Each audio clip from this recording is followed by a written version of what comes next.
Baxırsan pəncərədən, gözlərində damla yaş. O yaş gözdən yanağa enəndə həbs et məni. Ağlınla, ürəyinlə yenə edirsən savaş. Bu qasırğa təlatüm dinəndə həbs et məni. Bağışla bu həsrəti, yaşanmamış oldu bir.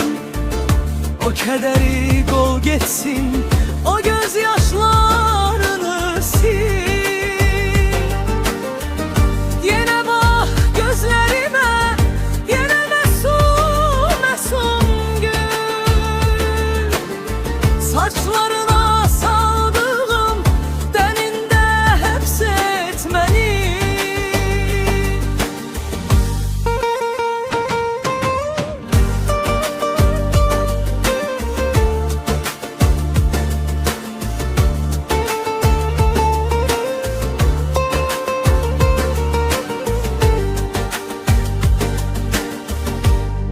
Qaranlıq gecələrin sonu aydın sabahsa,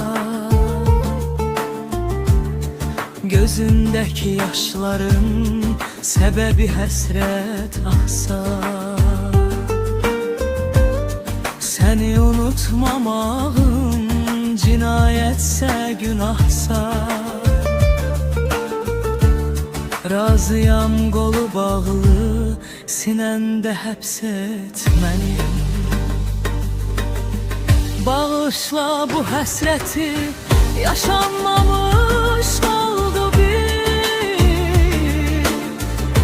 O kədəri qov getsin, o göz yaşlarını sil. Yenə bax gözlərimə, yenə məsum, məsum gül. Saçlarına saldığım dənində həbs et məni. Bağışla bu həsrəti, yaşanmamış oldu bir. O kədəri qov getsin, o göz yaşlarını sil. Yenə